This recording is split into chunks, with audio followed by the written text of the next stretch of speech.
Bonjour, je m'appelle Aurore Stoll, je suis enseignante d'art plastique. Je travaille au collège de Bury avec les 5e, 4e, ainsi qu'au collège du Rosaire avec les 4e et les 5e aussi. J'ai décidé de devenir professeure d'art plastique il y a donc 2 ans. Jusqu'ici, j'ai été graphiste pendant quelques années dans des entreprises d'architecture intérieure spécialisées dans l'environnement du bureau de l'entreprise. Puis je suis devenue sophrologue pendant 10 ans. J'ai décidé de combiner mes savoir-faire, celui de la relation à l'autre, ainsi que les arts plastiques, les arts appliqués. L'intérêt de cette matière, c'est qu'on va pouvoir développer des compétences à travers des sujets qu'on propose aux élèves, ce qui va leur donner une ouverture sur l'art contemporain, sur aussi, voilà, on remonte aussi dans le temps évidemment, les arts en général. On a développé un projet avec une professeure de musique du Rosaire qui a été du coup le lieu de faire se rencontrer à la fois la musique et les arts plastiques. On a travaillé autour des onomatopées et les enfants après ont chanté ces onomatopées avec ma collègue. Donc ça c'était un projet vraiment très intéressant et pour moi et pour les enfants je pense aussi. Alors être professeur d'art plastique, c'est aussi être confronté donc à tous ces petits êtres humains en développement qui viennent avec leurs doutes. Le souci des arts plastiques pour eux, c'est l'inhibition. Ils ont peur de mal faire. C'est vraiment dévoiler aussi leurs compétences, mais aussi leurs limites. Donc c'est à moi de les mettre en confiance au maximum afin qu'ils puissent développer leur créativité et qu'ils osent, qu'ils s'autorisent à produire, à créer voilà, des réalisations, des productions plastiques. On entend en cours d'art plastique des élèves qui sont donc en questionnement, qui ont envie de bien faire, de bien répondre au sujet. Ce qui est très drôle, c'est d'entendre « Madame, j'ai pas d'idée ». Alors là, du coup, j'interviens et je les aide à penser et à avancer dans leur recherche. Et puis d'entendre aussi « Madame, j'ai une idée ». Et ça provoque en eux une énorme joie d'avoir comme ça une idée qu'ils ont évidemment envie de partager avec leurs camarades. Donc c'est vrai que c'est un cours dans lequel il y a une certaine émulsion, un petit vent de liberté. Donc tout notre rôle, c'est à la fois d'éveiller cette créativité et à la fois voilà, de pouvoir travailler ensemble dans un univers, dans une salle plutôt calme. Donc c'est vraiment ce double jeu à la fois d'éveiller et à la fois voilà, de les remettre en concentration et de les inviter à poursuivre leur travail avec l'idée qu'ils ont eue. Je voulais revenir aussi sur quelque chose qui me tient à cœur. On a fait un sujet récemment qui nous a permis voilà, de travailler autour du noir, de toutes les matières, de la matière-lumière, ce qui nous a permis aussi de faire un pont sur le travail de Pierre Soulages, qui est pour moi voilà, un grand artiste, en tout cas que j'affectionne beaucoup. Donc ça a été un travail assez inattendu pour les enfants, de travailler sur un format qui lui-même était noir, avec des matériaux noirs, et de faire émerger toute la lumière grâce aux différentes réactions des matériaux sur le support. On avait des matériaux qui absorbaient la lumière, des matériaux qui réfléchissaient la lumière. Et ça, les enfants ont été très surpris en fait, de voir émerger leur dessin malgré tout ce noir. Alors dans ma façon de travailler, j'aime proposer aux élèves à la fois des travaux qui vont être plus en volume, qui vont leur permettre du bricolage entre guillemets, en tout cas de l'assemblage de matériaux pour donner forme et fabriquer des objets, ce qui va permettre à ceux qui sont moins habiles, en tout cas qui se sentent moins à l'aise avec un crayon et un feutre, de quand même prendre du plaisir et puis de créer. Et puis aussi, on travaille bien sûr aussi avec des crayons, avec des feutres, avec de la peinture, il y a des réalisations qu'on prend aussi en photo. Je pense que les travaux les plus appréciés sont les travaux justement de groupe et de réalisation d'objets. Ça permet aux élèves déjà de communiquer dans leur groupe et d'échanger des idées et puis d'être moins stressés par l'objet en tant que tel. Disons qu'il y a moins bien faire mais surtout produire. Et bien sûr, voilà, il n'y a jamais de bien faire ou de mal faire et nous les incitons à surtout produire et à se questionner autour de leur production. Alors ici par exemple, je peux vous présenter un des sujets qu'on a réalisé avec les quatrièmes. Ils devaient produire un burger plus vrai que nature à partir des matériaux qu'ils trouvaient dans la salle. Ils ont dû modifier, transformer des matériaux pour par exemple voilà, créer des tomates. Alors ce groupe-là, c'était un travail de groupe et ce groupe-là est parti d'un ballon de basket à créer de la salade avec de la feutrine. C'est un sujet qui leur a beaucoup plu de par le fait de travailler ensemble et puis ce sentiment un petit peu de liberté d'aller chercher les matériaux partout. Alors cette réalisation a été créée par une élève de 4e qui a la réponse à un sujet, le sujet sur le camailleux. Je leur ai donné des expressions et celle-ci était « avoir la main verte ». Alors je reçois des élèves qui parfois se questionnent sur leur avenir bien sûr et puis sur le sujet des arts. C'est quelque chose qui me tient à cœur. J'essaye de les ouvrir vraiment sur la possibilité d'entrer dans des métiers artistiques sans pour autant devenir artiste peintre. Parce que pour les élèves, voilà, faire des arts plastiques, c'est devenir artiste peintre. Et moi-même, j'étais issue des arts graphiques et graphiste. Avec un bagage d'art plastique, d'art appliqué, on peut ensuite intégrer des grandes écoles qui nous permettent d'avoir un métier tourné autour du numérique, de la vidéo, du montage, peut-être même du design objet.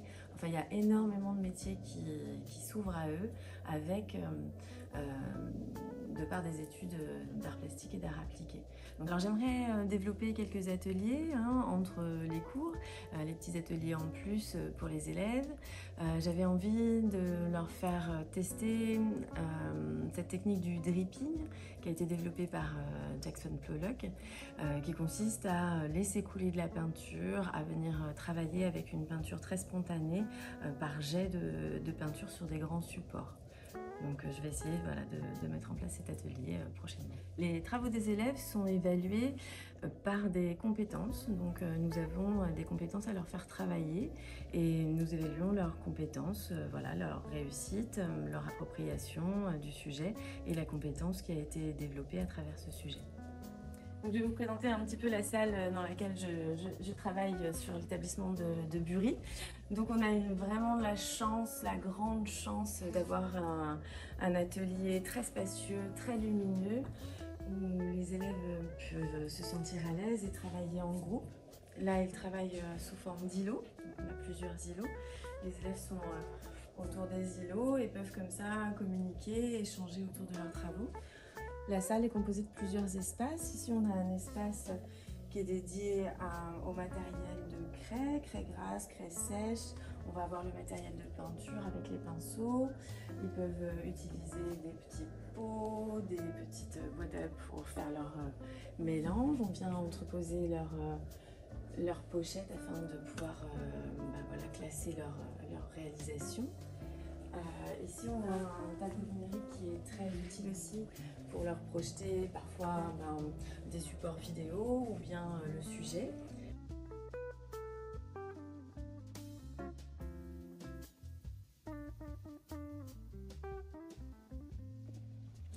Alors dans ce sujet, les élèves doivent créer une opposition entre des éléments, les plumes qui doivent être présentes et le petit bâton qui doit être lui aussi présent sur le support sont lourdes alors que le bâton est léger. Donc on vient travailler comme ça l'opposition, la contradiction entre tous ces éléments et créer une mise en scène.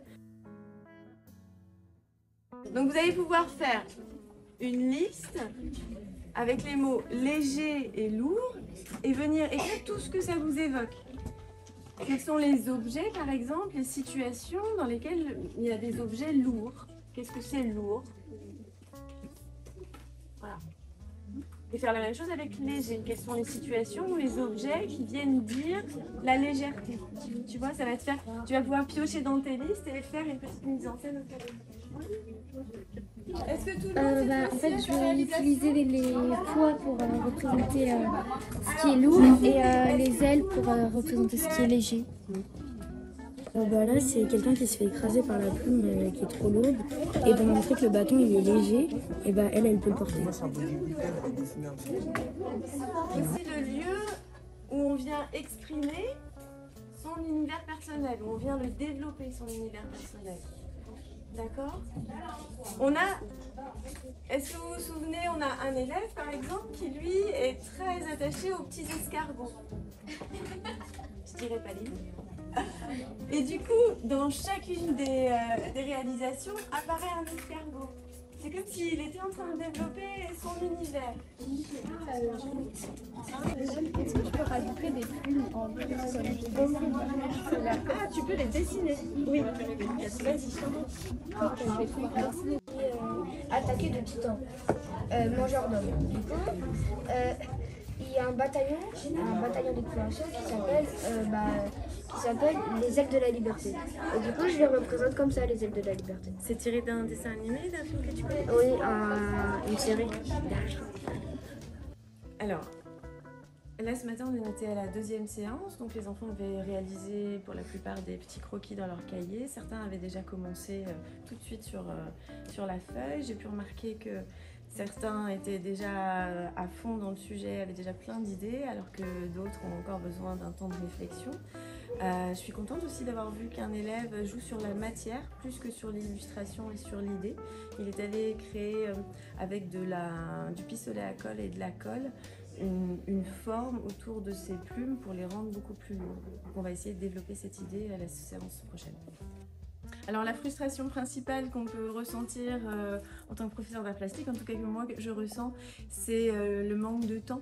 Nous voyons les élèves une fois par semaine, donc c'est vrai qu'on aimerait les avoir, moi j'aimerais les avoir un peu plus souvent aussi, et pouvoir comme ça tisser un lien de travail plus dense, plus dense, plus fort en tout cas. Je voulais parler des qualités, entre guillemets, qu'il faudra avoir pour devenir professeur d'art plastique. Une des qualités nécessaires est la patience. Les élèves ont énormément de questions à temporiser, à hiérarchiser aussi dans l'importance, parce qu'il y a beaucoup de spontanéité de leur part. Donc de rester assez patient pour accueillir chacune de leurs questions et y répondre sereinement, le plus possible. Je pense aussi que c'est un métier dans lequel il faut faire preuve de dynamisme, de créativité soi-même dans la réalisation des sujets, dans les propositions qu'on leur fait. Il est important aussi de savoir les orienter, c'est-à-dire de ne pas leur donner de réponse, mais de les faire se questionner. Donc ça, c'est quelque chose auquel je tiens beaucoup. Nous n'avons pas les réponses, mais comment inviter l'élève à trouver ses propres réponses aux incitations, aux sujets qu'on leur propose. Bon, j'espère que j'ai pu éveiller l'envie chez vous de devenir professeur d'art plastique. C'est un métier vraiment stimulant, créatif, vivant, où on loue vraiment un espace à des enfants qui se l'approprient, des sujets que les enfants s'approprient, et une ambiance de travail très différente et très vivante. C'est ce qui me plaît moi dans ce métier.